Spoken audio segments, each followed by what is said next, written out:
Hey guys, this is Al. Now, today I'm going to be talking to you about how to have someone else pay your bills for you on an ongoing monthly basis in the new economy.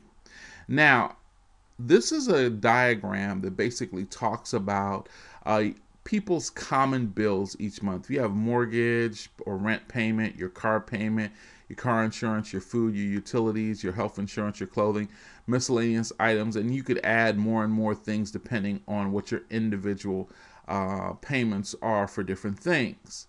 Now, typically, people try to address these problems by having this income that they have from their job pay for these expenses. All right, now what I'm going to talk about today is basically how to set up a system using the new economy, basically the net economy, to pay for those expenses. Okay, now when I was investing in real estate, what we would do is we would buy properties that were rented. We'd look for a certain return on our investment on a monthly basis. And basically, that income each month would pay for our expenses.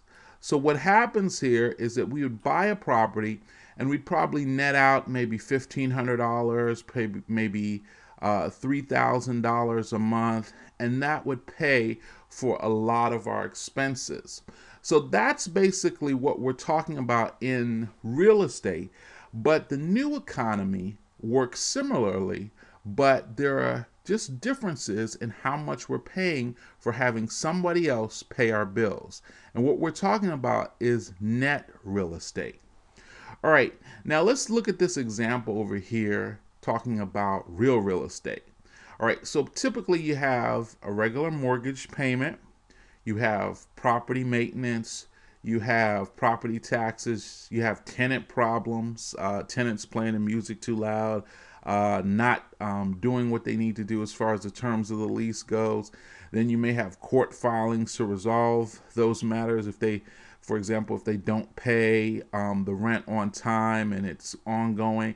And then finally, you have the eviction process where you have to get those tenants out of that property. And you know that all of that can be a pain. All right. But let's talk about the other alternative, which is basically net real estate. Now, net real estate is basically where you own a domain name and you have a site that provides a service for people, and people are paying you money for that service and or product, and basically you're getting this money on an ongoing basis, but you don't have to deal with a lot of the problems that you have to deal with real estate. All right, now let's talk about the cost of net real estate. So what we're talking about is you have web hosting, of course. That was like the equivalent of a monthly mortgage payment. But the difference is that instead of paying thousands of dollars each month for a mortgage payment or even hundreds of dollars depending on the property, you're only paying under probably $100 or less, probably like 50, 60, $10, $5 for web hosting. Okay. So that's significant in the difference. Okay. Then also you have your domain name renewal. Now that's equivalent really to like property taxes, because what happens is every year you have to renew your domain unless you renew them for like 5 years in advance or so on and so forth.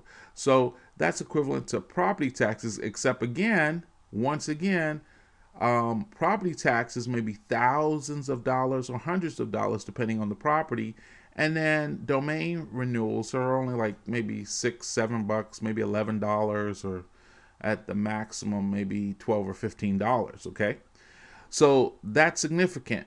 All right, and then you have the web development costs. These are the costs that are initially to start up your business, and they could be nominal if you do it yourself or you hire a web developer. It could cost you anywhere from maybe $500 to maybe $1,600 or something like that, or depending on how elaborate the site, it may run you a couple thousand. But these are kind of fixed costs.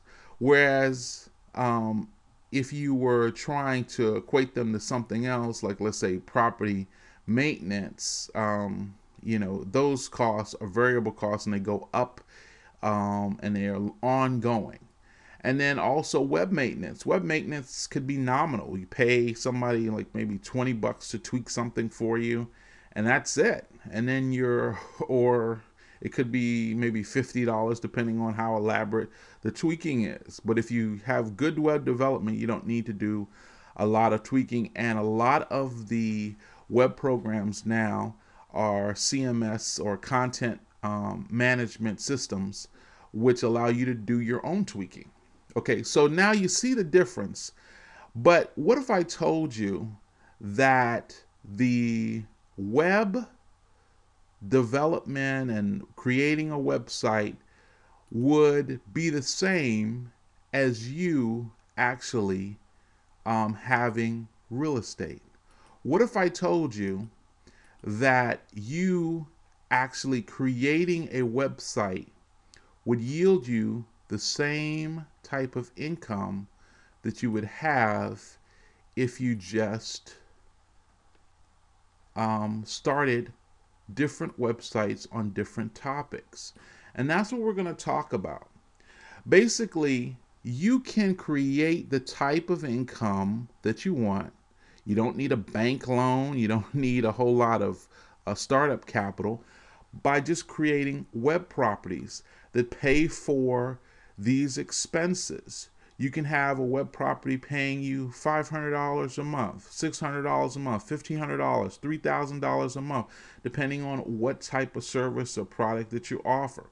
And you start these web properties up, and guess what? They pay for your expenses. Now, one of the biggest issues with people starting a web business is they say, well, yeah, I want to start something, but I'm concerned about the traffic. Now, there's a myth about traffic and making money online. And everyone tells you, well, you have to have traffic. And so a lot of people think that they have to have thousands or hundreds of thousands of visitors before they can make money online. And they say, well, I don't know how to do that. Well, the reality is there's two types of traffic. There's just regular traffic, and then there's what we call quality traffic.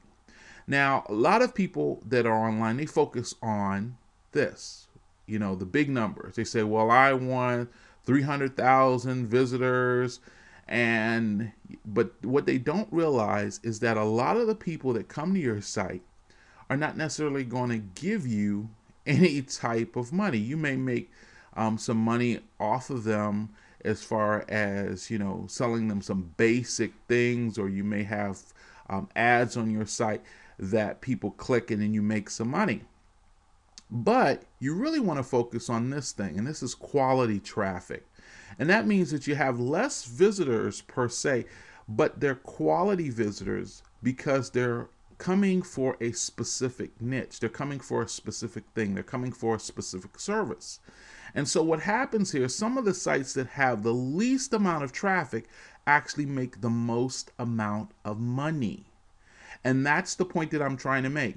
So what you want to really focus on is selling high ticket items and high ticket services, not necessarily selling low ticket items and low ticket service. You want to sell service that people are willing to pay for, or products that people are willing to pay for that benefit them and they see the value in them.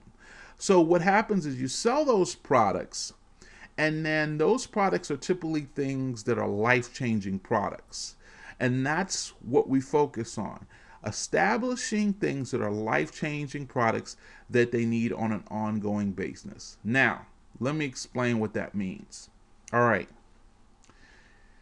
What happens here is that a lot of these things are ongoing monthly payments. That's what they are. They're ongoing monthly payments. People need their car, so they make that car payment. People need car insurance, so they make that insurance payment. People need food, so they pay for their food. People need utilities. They don't want to, live in the dark, so they make your utility payments. And so what happens here is if you want to make money, you need to find web resources or create websites that are things that people can't live without. Now, what are some of the things that people can't live without? One of the things is they need income. So you want to create income sites, basically sites that show people how to make money. Okay? Then the other thing is you may have another site, which is a site that shows people how to save money. Okay? Then you may have a site talking to people about, clothing, something that they're desperately going to need. And that's what you focus on, building those type of web properties. And when you build those type of web properties, that's when you see these type of returns. It's not so much about the traffic. So don't obsess about traffic. You need to focus on selling items or delivering services that people will want on an ongoing basis. You need to find a niche that people will want on an ongoing basis. Now, if you have a question about what that niche is, what is that thing that people will want, or what are those things that people will want on an ongoing basis, contact us at the link below, and we'll be glad to help you to discover what that is so that you can have other people pay for your bills on an ongoing monthly basis using the power of net property and net real estate. All right, guys, thanks so much. Please subscribe to this channel to receive vital information about how to grow your business and be prosperous in every way. Talk to you later. Bye-bye.